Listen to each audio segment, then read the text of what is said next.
अस्सलातु वस्सलामु अलैका या रसूल अल्लाह सल्लल्लाहु तआला अलैहि वसल्लम। दुआ पढ़ ले सब।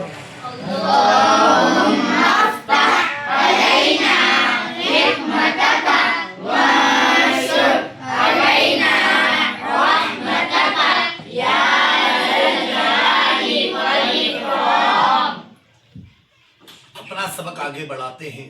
कल हमने रुकू के बारे में पढ़ा था कि रुकू जब करे तो इतना झुके कि पीठ सीधी बिछा दे, सर पीठ के बराबर रखे, ऊंचा नीचा ना रखे। ये रुकू का मुकम्मल दर्जा है। नमाज में रुकू करना फर्ज है। रुकू के ताल्लुक से हमने पढ़ा, अब आगे बढ़ते हैं। रुकू के बाद खड़े होना, रुकू के बाद खड़े होना कोमा कहलाता है। कोमा कहलाता है। रुकू के बाद जब हम खड़े होते हैं उसे कौमा कहते हैं। क्या कहते हैं? कोमा। और नमाज में कौमा करना वाजिब है। नमाज में कोमा करना वाजिब है। कौमा की तस्बीह ये है, कोमा की तस्बीह ये है, समी अल्लाहु लिमन हमीदा। समी अल्लाहु लिमन हमीदा। हम रुकू में थे, हम रुकू से जब खड़े होंगे तो हम कहेंगे समी अल्लाहु लिमन हमीदा। समी अल्लाहु लिमन हमीदा। उसके बाद में तमहीद तमहीद का माना का माना तारीफ करना है। तारीफ करना है। तमहीद में तमहीद में रब्बना वलकल हम्द पढ़ते हैं। रब्बना वलकल हम्द पढ़ते हैं। मतलब हमने समी अल्लाहु लिमन हमीदा कह के खड़े होना है और खड़े होकर इत्मीनान से कहना है रब्बना वलकल हम्द। रब्बना वलकल हम्द। इसे तमहीद कहते। क्या कहते? तमहीद। अच्छा, नमाज में सजदा करना फर्ज है। नमाज में सजदा करना फर्ज है। और सजदे की हकीकत क्या है? देखिए, पेशानी जमीन पर जमना। पेशानी जमीन पर जमना। ये पेशानी जो है जमीन पर क्या हो जाएगी? जम जाएगी। सजदा की हकीकत है, सजदा की हकीकत है, पेशानी का जमीन पर जमना पेशानी का जमीन पर जमना और पाँव की एक उंगली का और पाँव की एक उंगली का पेट पेट जमीन से लगना शर्त है। जमीन से लगना शर्त है। तो अगर किसी ने तो अगर किसी ने इस तरह सजदा किया कि इस तरह सजदा किया कि दोनों पाँव जमीन से उठे रहे दोनों पाँव जमीन से उठे रहे तो नमाज नहीं होगी, तो नमाज नहीं होगी। बल्कि अगर सिर्फ उंगली की नोक अगर सिर्फ उंगली की नोक जमीन से लगी, जमीन से लगी, जब भी नमाज ना होगी। जब भी नमाज ना होगी। पीछे पैरों की उंगलियां जो है ना, उसके मतलब पाँव की ये पेट, उंगलियों का पेट जमीन से लगना चाहिए। इस तरह वलेगी हमारी उंगलियां पैरों की, ठीक है ना। तो एक एक उंगली का लगना, एक एक उंगली का लगना जमीन से वो क्या है? फर्ज। तीन तीन उंगलियों का लगना वाजिब है और पांच पांच उंगलियों का लगना सुन्नत है। ये बात को आप जहन में रखिएगा, ठीक है। चले आगे बढ़ते हैं, हम आगे पढ़ते हैं। हम नमाज के ताल्लुक से पढ़ रहे थे। नमाज में सजदे की हकीकत हमने जान ली। दोनों पाँव की तीन तीन उंगलियों का पेट जमीन से लगना क्या है? वाजिब है, जैसा कि अभी बताया। अच्छा, सजदे में हमें कहना है सुबहान रब्बियल आला। सुबहान रब्बियल आला। 3 मरतबा कहेंगे सुबहान रब्बियल आला। सुबहान रब्बियल आला। सुबहान रब्बियल आला। सुबहान रब्बियल आला। उसके बाद ये बात भी ख्याल रहे, हमें हर रकात में 2 सजदे करना है। कितने सजदे करना है? 2। और हर रकात में 2 सजदा करना फर्ज है। 2 सजदे करना हम पर क्या है? फर्ज है। हर रकात में।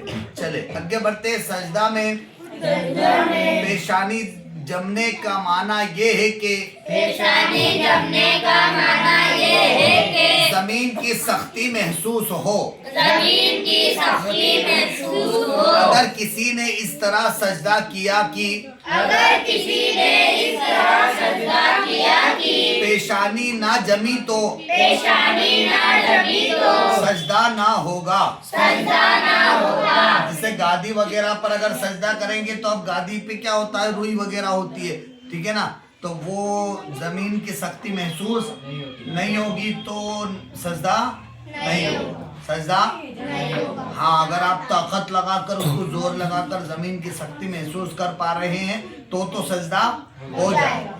लेकिन अगर ऊपर गादी के ऊपर ही ऊपर आपका सर रखा हुआ है और जमीन की सख्ती महसूस नहीं हो रही है तो फिर आपका सजदा नहीं होगा। दोनों सजदों के दरमियान बैठने को जलसा कहते हैं। दोनों सजदों के दरमियान बैठने को जलसा कहते हैं। हमने सजदा किया पहला, उसके बाद बैठे हम, तो ये क्या हुआ, जलसा। फिर हम सजदा करेंगे तो दोनों सजदों के बीच में जो बैठते हैं उसे क्या कहते हैं, जलसा। जलसा कहते हैं। आगे बढ़ते हम। तशहुद तशहुद यानी अत्तहियात अत्तहियात पढ़ने के लिए बैठने को कादा कहते हैं। पढ़ने के लिए बैठने को कादा कहते हैं। चलिए एक बार फिर पढ़ा देता हूँ, इन सब चीजों को मैं देख लीजिएगा तवज्जो के साथ। रुकू के बाद खड़े होने को कौमा कहते हैं। रुकू के बाद खड़े होने को कोमा कहते हैं। नमाज में कौमा करना वाजिब है। नमाज में कोमा करना वाजिब है। कौमा की तस्बीह ये है, कोमा की तस्बीह ये है, समी अल्लाहु लिमन हमिदा। समी अल्लाहु लिमन हमिदा। तमहीद का माना तमहीद का माना तारीफ बयान करना है। तारीफ बयान करना है। तमहीद में तमहीद में रब्बना वलकल हम्द पढ़ते हैं। रब्बना वलकल हम्द पढ़ते हैं। नमाज में सजदा करना फर्ज है। नमाज में सजदा करना फर्ज है। और सजदा की हकीकत पेशानी जमीन पर जमना। सजदा की हकीकत पेशानी जमीन पर जमना और पाँव की एक उंगली का पेट और पाँव की एक उंगली का पेट जमीन से लगना शर्त है। जमीन से लगना शर्त है। दोनों पाँव की एक उंगली का पेट, मतलब वो जो उंगला होता है ना हमारा, उसका पेट जमीन से लगना क्या है, शर्त है। अगर किसी ने इस तरह सजदा किया कि दोनों पाँव जमीन से उठे रहे, अगर किसी ने इस तरह सजदा किया कि दोनों पाँव जमीन से उठे रहे तो नमाज ना हुई। तो नमाज ना हुई। बल्कि अगर सिर्फ उंगली की पोर जमीन पर, उंगली की नोक जमीन पर लगी तो भी नमाज नहीं होगी। बाहर शरीयत में ये मसला मौजूद है। आगे बढ़ते, दोनों पाँव की 3-3 उंगलियों का पेड़ जमीन से लगना वाजिब है। दोनों पाँव की 3-3 उंगलियों का पेड़ जमीन से लगना वाजिब है। अब अगर 3-3 उंगलियां नहीं रखी तो वाजिब तर्क हो गया। अब वाजिब छूट गया तो सजदा सहू करना आएगा, लाजिम आएगा, सजदा सहू करना पड़ेगा। ठीक है, आगे बढ़ते हम। सजदे में पढ़ेंगे सुबहान रब्बियल आला। सुबहान रब्बियल आला 3 मरतबा पढ़ना है कम से कम, और ज्यादा से ज्यादा आप 5 मरतबा भी पढ़ सकते हैं। 1 मरतबा भी पढ़ा तो कोई मसला नहीं, हो जाएगा, लेकिन 3 मरतबा पढ़ने ये सुन्नत है। ठीक है, हर रकात में 2 बार सजदा करना फर्ज है। 2 बार सजदा करना फर्ज है। सजदा में पेशानी जमने का माना ये है, सजदा में पेशानी जमने का माना ये है, जमीन की सख्ती महसूस हो। जमीन की सख्ती महसूस हो। अगर किसी ने इस तरह सजदा किया कि पेशानी ना जमी, अगर किसी ने इस तरह सजदा किया कि पेशानी ना जमी हो, जमीन पर पेशानी ना जमी, तो नमाज, नहीं होगी, क्योंकि सजदा नहीं होगा, क्योंकि सजदा नहीं होगा। अच्छा, दोनों सजदों के दरमियान बैठने को जलसा कहते हैं। दोनों सजदों के दरमियान बैठने को जलसा कहते हैं। तशहुद यानी तशहुद यानी अत्तहियात अत्तहियात पढ़ने के लिए बैठने को पढ़ने के लिए बैठने को कादा कहते हैं। कादा कहते हैं। आगे हम पढ़ेंगे इंशाअल्लाह। अल्लाह करीम हम सब ने जो पढ़ा उस पर हमें अमल करने, उसे याद रखने, उसे दूसरों तक पहुंचाने की तौफीक दे।